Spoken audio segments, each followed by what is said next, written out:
আমার ভাইজান, আমার বন্ধুগণ, মরহুম আল্লামা কারি তৈয়ব সাহেব রহমাতুল্লাহি আলাইহি খুতুবাতে হাকিমুল ইসলামের বিষয় খুব সুন্দর করে তথ্যটি উল্লেখ করেছেন, লিপিবদ্ধ করেছেন। বাবাজি, গভীর মনোযোগ দিয়ে কথাটা বোঝার চেষ্টা করেন। ও পর্দার অন্তরালের মা, আর আলাপচারিতা নয়, আর লম্বা হবে না, অল্প সময়ের ভিতরে আমি সমাপ্তি টানবো ইনশাআল্লাহ। আল্লামা কারি তৈয়ব সাহেব রহমাতুল্লাহি আলাইহি খুতুবাতে হাকিমুল ইসলামের ভিতরে লেখেন, বৃদ্ধ বাবা যখন ইন্তেকাল করল, বাবার সন্তানেরা জানাজা পড়ানোর মতো যোগ্য সম্পন্ন লোকের সন্ধানে বের হয়ে গেল। পুরা এলাকায় তন্ন তন্ন কইরা খুঁজতে আরম্ভ করলো, কোথাও খুঁজে পেল না জানাজা পড়ানোওয়ালা যোগ্যতা সম্পন্ন ব্যক্তি। এলাকার মাতাব্বর চাচার কাছে চলে গেল। ও মাতাব্বর চাচা গো, আমার বাবা দুনিয়া থেকে ইন্তেকাল করে বিদায় নিল, আমরা কপাল পোড়া সন্তান, বাবার জানাজা পড়াইতে আমরা পারি না, আমরা নিয়ত জানি না, আমরা দোয়া দরুদ কিচ্ছু পারি না। চাচা গো, আমার বাবার জানাজা পড়াবে এমন কোন লোকের সন্ধানও আমরা পেলাম না। ও চাচা গো, তাহলে কি বিনা জানাজায় বিনা কাফন দাফনে আমার বাবা কি কুকুর আর বিড়ালের মতো শিয়ালের মতো দাফন করা হবে? মুরব্বী চাচা ডাক দিয়ে কয়, ভাতিজা আমি তোমাকে কি উপকার করতে পারি? ভাতিজা ডাক দিয়ে কয়, চাচা গো, আপনি একটু আমার বাবার জানাজা পড়াইয়া উপকার করেন। এই কথা বলা মাত্রই মুরব্বী চাচা কান্না করা শুরু করে দিল। ভাতিজা ডাক দিয়ে বলে, চাচা আমি বিপদে পড়ে আপনার কাছে আসলাম, আপনি আমার বিপদের কথা শুনে কেন কান্না করে? মাতাব্বর চাচা ডাক দিয়ে বলে, ভাতিজা আজ থেকে 10 বছর পূর্বে আমার বাবা মারা গেছে, আমার বাবার জানাজা আমি পড়াইতে পারি নাই, আমি কপাল পোড়া সন্তান। এমন সন্তান আমাদের সমাজে আছে না নাই? আর একটু জোরে জোরে বলেন, আছে না নাই? মরহুম আল্লামা কারি তৈয়ব সাহেব রহমাতুল্লাহি আলাইহি উপমহাদেশে বিশ্ববিখ্যাত একজন আলেমে দ্বীন আল্লামা কারি তৈয়ব সাহেব রহমাতুল্লাহি আলাইহি, তিনার একটি লিখিত কিতাব, কিতাবটির নাম হলো খুতুবাতে হাকিমুল ইসলাম। আপনাদের মধুপুরের বিভিন্ন ইসলামিয়া লাইব্রেরিতে যাবেন, এই কিতাবটি আপনি পেয়ে যাবেন। কিতাবটার নাম কি বলেন তো? খুতুবাতে হাকিমুল ইসলাম। এই কিতাবের ভিতরে কিতাবের লেখক আল্লামা কারি তৈয়ব সাহেব রহমাতুল্লাহি আলাইহি তিনি লেখেন, এই যে আমাদের প্রতিবেশী রাষ্ট্র ইন্ডিয়া, ভারত, এই ভারতের এমন একটা পাড়া ছিল, মহল্লা ছিল, যে মহল্লার ভিতরে একজন মানুষও ছিল না যে জানাজা পড়ানোর মতো যোগ্য। আজ থেকে 20-30 বছর পূর্বে আপনাদের এই গারো বাজারেরও অনেক পরিবার ছিল না যাদের পরিবার থেকে একটা লোক জানাজা নামাজ পড়াবে। কথা বলেন ঠিক কিনা? এখন এই পরিবেশটা হারায় গেছে, এখন এই পরিবেশটা হারায় গেছে, দূর করে ফেলেছে আমাদের এলাকার মক্তবার নুরানি মাদ্রাসাগুলো। কথা বলেন ঠিক কিনা? আপনার চুল পেকে গিয়েছে, আপনার টাইট চামড়া ঢিল হয়ে গিয়েছে, এখনো পর্যন্ত আপনি জানাজা পড়াইতে পারেন না। কিন্তু নুরানিতে যে 2 মাস 3 মাস 4 মাস ক্লাস করেছে, নাবালক একটা শিশু ঠিক মতো বাপ মায়ের নাম ঠিকানা বলতে পারে না, গ্রামের লোকেশন বলতে পারে না, পরিচয় বলতে পারে না, এই শিশুকেও যদি বলেন বাবা জানাজা পড়াইতে পারো, পারি, প্রয়োজন আপনারা শোয়া কাফন দিয়ে ডেকে প্র্যাকটিক্যালে দেখাই দেবো। কথা বলেন ঠিক কিনা? এই যোগ্যতা বাচ্চাদের হয়েছে না? আল্লামা কারি তৈয়ব সাহেব রহমাতুল্লাহি আলাইহি তিনি বলেন, ভারতের মাঝে এমন একটা মহল্লা ছিল যে মহল্লায় জানাজা পড়ানোর কোনো যোগ্য লোক ছিল না। এই মুহূর্তে একজন বৃদ্ধ বাবা মারা গেল, বাবার জানাজা কে পড়াবে? চিন্তার বিষয় আছে না নাই? বাবার জানাজা কে পড়াবে? দেখবেন সমাজের ভিতরে কোনো লোক মারা গেলে অধিকাংশ জানাজাগুলো মসজিদ মাঠে হয়, স্কুল মাঠে হয়, ইমাম সাহেব পড়ায়, ঠিক না? যেই পরিবার বংশের লোক মারা যায়, ইমাম সাহেবের একটা দায়িত্ব থাকে যে মরহুমের নিকটস্থ কোনো আত্মীয় স্বজন কেউ কি আছেন জানাজা পড়াবেন? বলে কি বলে না? এই বক্তব্যটা দেয় কি দেয় না? দেখবেন যাদের ভিতরে আছে উনি কিন্তু হাত উঁচা করে আনন্দের সাথে বলে, হুজুর আমাকে একটা নাতি আছে, আমার বোনের ছেলে আছে, আমাকে ভাতিজা আছে, সে জানাজা পড়াবে। দিলের মাঝে একটা আত্মতৃপ্তি পায় এরা। কথা বলেন ঠিক কিনা? আর একটু জোরে জোরে বলেন ঠিক কিনা? যাদের ফ্যামিলিতে আত্মীয় স্বজনের ভিতরে এমন কোন ছাত্র না পাওয়া যায়, জানাজা পড়ানোর যোগ্যতা লোক না পাওয়া যায়, এই লোকগুলো মাথা নিচা করে কয়, হুজুর আপনিই পড়ায় দেন। বলে কি বলে না? এর চেয়ে লজ্জাজনক বিষয় আল্লাহর জমিনে আর নাই যে আপনার ফ্যামিলিতে আপনার আত্মীয় স্বজনের ভিতরে একটা লোক এমন নাই যে আপনি মারা গেলে আখিরি শেষ দোয়া, শেষ মাগফিরাত কামনা আপনার জন্য আপনার পরিবার করবে। আপনার মতো কপাল পোড়া আল্লাহর জমিনে আর কেউ হবে না, কেউ হবে না, কেউ হবে না। কথা বলেন ঠিক কিনা? ঠিক ওই বৃদ্ধ লোকের সন্তানেরা এমন, আর এমন একটা গজবী এলাকা, যেই এলাকার ভিতরে একজন হুজুরও নাই। আরে আমাদের টাঙ্গাইলেও তো আজ থেকে 20, 30, 50 বছর পূর্বে এমন হুজুর ছিল না। 2, 4, 10 এলাকা মিলে একজন কারি সাহেব পাওয়া যাইতো। কারি সাহেব ঠিক কিনা কোন? এমন একজন কারি সাহেব পাওয়া যাইতো, সেও ভালো করে কোরআন পড়তে পারে না, মোটামুটি পারে, মোটামুটি কিছু কিছু পারে, একেই মানুষ মাথায় নিয়ে নাচতে। কথা বলেন ঠিক কিনা? আমার ভাই জান, আমার বন্ধুগণ, বৃদ্ধ লোকের সন্তানেরা মাতাব্বর চাচাকে ডেকে ডেকে বলে, চাচা গো, আপনি আপনার বাবার জানাজা পড়াইতে পারেন নাই, এই জন্য আপনি 10 বছর পর এসে কান্না করেন, কিন্তু আমার বাবার জানাজা আমরা পড়াইতে পারি না, কিভাবে আমার বাবার জানাজার ব্যবস্থা করতে পারি? মাতাব্বর চাচা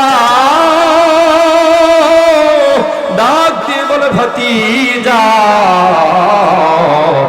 বাবা যেহেতু মারা গেছে, বাবাকে যেহেতু হারাইছো, জানাজার একটা ব্যবস্থা তো অবশ্যই করা লাগবে, অবশ্যই।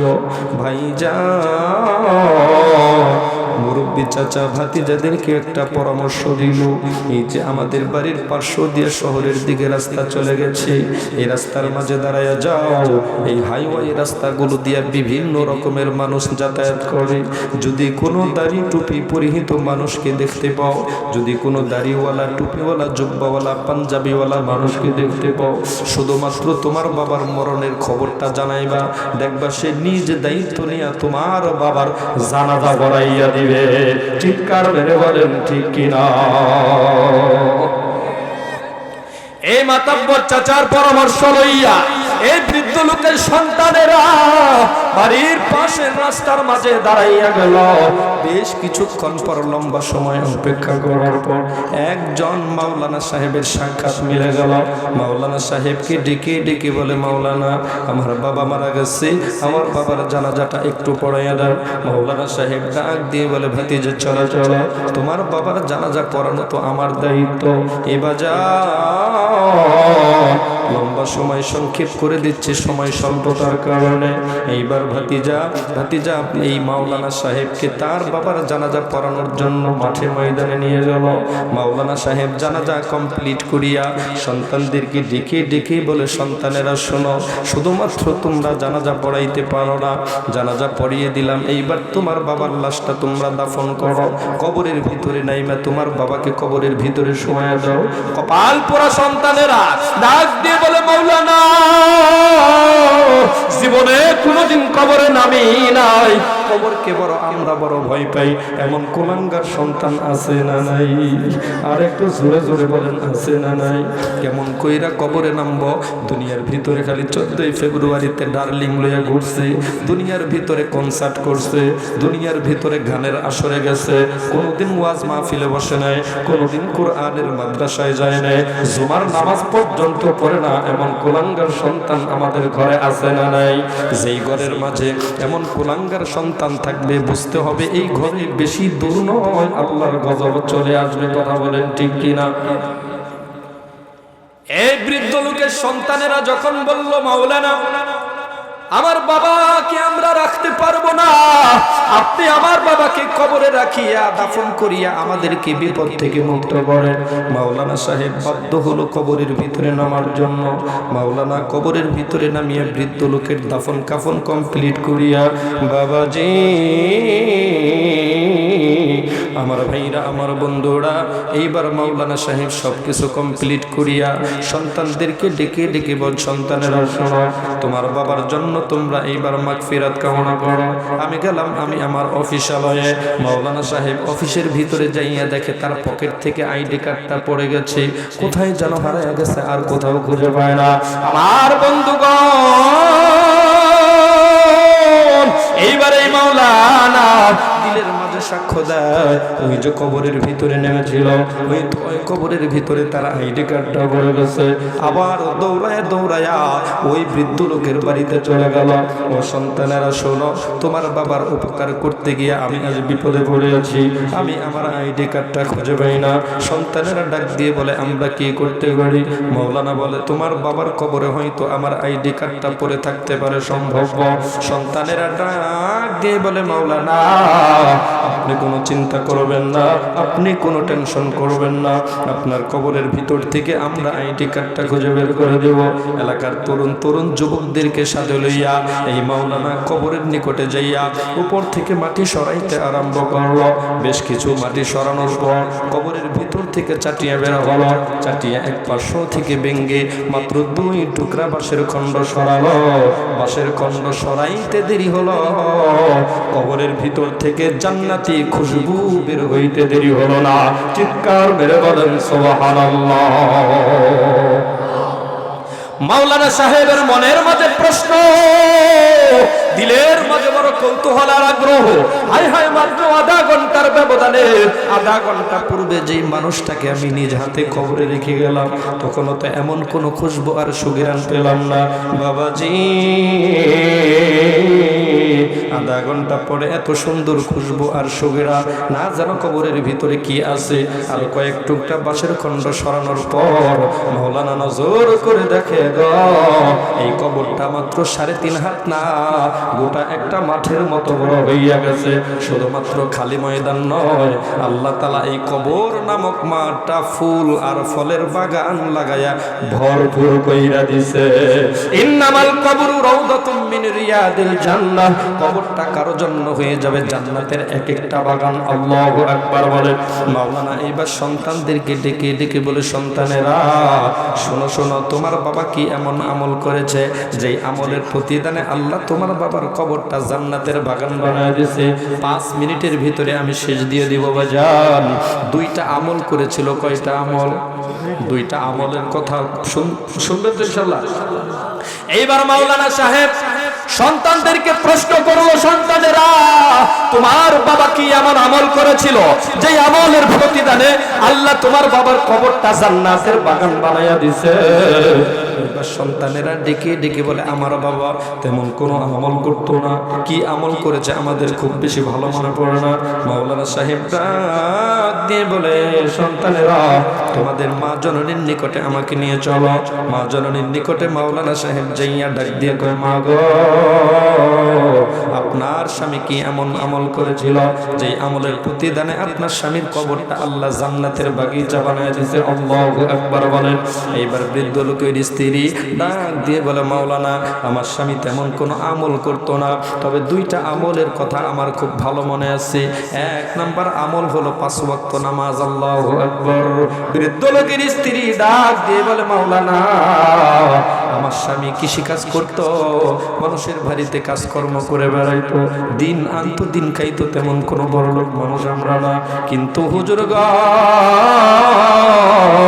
আমার স্বামী যত বড় ব্যস্ততার মাঝেই থাকতো না কেন, মসজিদ থেকে যখন মুয়াজ্জিন আজান দিত, তাৎক্ষণিকভাবে দুনিয়াবি সব গুরুত্বপূর্ণ কাজকে লাথি মারিয়া আমার স্বামী মসজিদের দিকে নামাজের জন্য যেত। আল্লাহু আকবার বলেন। আর একটু জোরে জোরে বলেন আল্লাহু আকবার। আমলটা দামি না কম দামি? আর একটু জোরে জোরে কম দামি না কম দামি? আর একটু চিল্লায় চিল্লায় কম দামি না কম দামি? তাহলে বৃদ্ধ লোকের কয়টা আমলের কথা বলেছে? 2টা আমলের কথা মনে পড়েছে। 1 নাম্বার আমল হইল 5 ওয়াক্ত নামাজ। 2য় নাম্বার আমলের কথাটা আমি আপনাদেরকে শোনায়া বিদায় নেব। 1 নাম্বার আমল করতে গেলে আমাদের মসজিদ দরকার আছে না নাই? আর একটু জোরে জোরে বলেন না, আছে না নাই? তাহলে মসজিদ কি আল্লাহর ফেরেশতারা আইসা গারু বাজারে বানায় দিব?